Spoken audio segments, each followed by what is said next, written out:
Hi guys. Today I am going to discuss about the uses of the statistics in physics. Generally statics को जिनका interest नहीं उनकी बात कर रहा हूँ, उनके लिए बहुत बोरिंग सब्जेक्ट माना जाता है, बट स्टैटिस्टिक्स बहुत इंटरेस्टिंग सब्जेक्ट है और प्रैक्टिकल बेस्ड है स्टैटिस्टिक्स।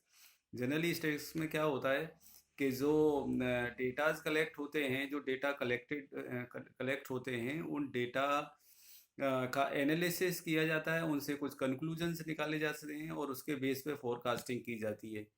तो स्टैटिक्स नॉट ओनली ये कुछ डेटा तक ही है, स्टैटिक्स का यूज जो फिजिक्स में भी होता है। तो आज मैं आपको बताने वाला हूँ कि स्टैटिक्स का यूज जो है फिजिक्स में किस तरह से होता है। तो फिजिक्स में स्टैटिक्स का यूज जो है, सबसे पहले तो है रैंडम एरर को कम करने के लिए। ये एरर क्या होती है? जनरली एरर का मतलब होता है कि जब हम कोई मेजरमेंट करते हैं, कैलिब्रेशन करते हैं, तो कैलिब्रेशन और मेजरमेंट करने के ड्यूरिंग हमसे कुछ एरर्स आ जाती हैं उस मेजरमेंट में। उसका कॉज कुछ भी हो सकता है। कॉज भी दो तरह के होते हैं, एक तो नॉन कॉज होता है, एक अननोन कॉज होता है। जो नॉन कॉज होता है उसमें जैसे इंस्ट्रूमेंटल एरर है एंड पर्सनल एरर है, तो उनको हम दूर कर सकते हैं। बट जो रैंडम एरर है जिसका सोर्स अननोन है, we don't know the source of the error, उसको कहते हैं रैंडम एरर। तो रैंडम एरर को रिड्यूस करने के लिए हमें स्टैटिस्टिक्स का सहारा लेना पड़ता है। उसमें जो एरर्स आती हैं, जैसे हम एरर्स को कम करने का एक ही तरीका है कि आप जो नंबर ऑफ ऑब्जर्वेशंस बढ़ा दो। जैसे आप प्रैक्टिकल करते होंगे फिजिक्स के, तो उसमें नंबर ऑफ ऑब्जर्वेशंस बहुत ज़्यादा रखते हैं। जितने ज़्यादा रखेंगे उतना ही जो है हमारा रिजल्ट जो है प्रिसाइज होता जाएगा।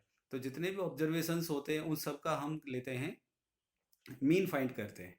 फिर मीन फाइंड करके उससे डिफरेंस फाइंड करते हैं, जो एवरेज वैल्यू आती है, जो मीन आता है। मीन वैल्यू और ईच ऑब्जर्वेशन का डिफरेंस फाइंड करते हैं, उन सारे डिफरेंसेस का फिर मीन फाइंड करते हैं, उसको कहते हैं absolute error, mean absolute error.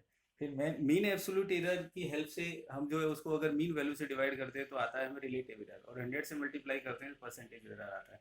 तो इसकी हेल्प से हमें पता कर सकते हैं कि किसी वैल्यू में कितना वेरिएशन है।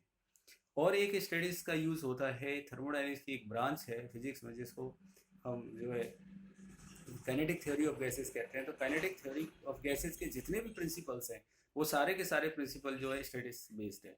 उसमें जैसे ये एक फॉर्मूला है ideal gas equation P equals to N R T, इसका जो डेरिवेशन है वो भी स्टैटिस्टिक्स बेस्ड है। जब आप पढ़ोगे काइनेटिक थ्योरी ऑफ गैसेस, तो उसमें पूरा एनालिसिस दिया हुआ है कि किस तरह से प्रेशर को और टेम्परेचर को रिलेट करते हैं। प्रेशर, वॉल्यूम और टेम्परेचर को रिलेट करते हैं, तो इनको रिलेट करने में जो हेल्प है वो स्टैटिक्स करती है। और इसके बाद एक और यूज है इसका, कि जो वेलोसिटीज़ होती हैं मॉलिक्यूल्स की, वो वेलोसिटीज़ भी इससे ही कनेक्ट होती हैं, टेम्परेचर से कनेक्ट होती हैं, और उसमें जो है स्टैटिक्स पूरा हेल्प करता है।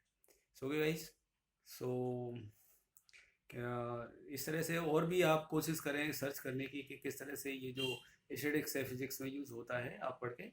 और मैं ये समझता हूँ कि this video will be helpful for you, so keep watching my video and continue. Thank you, bye bye.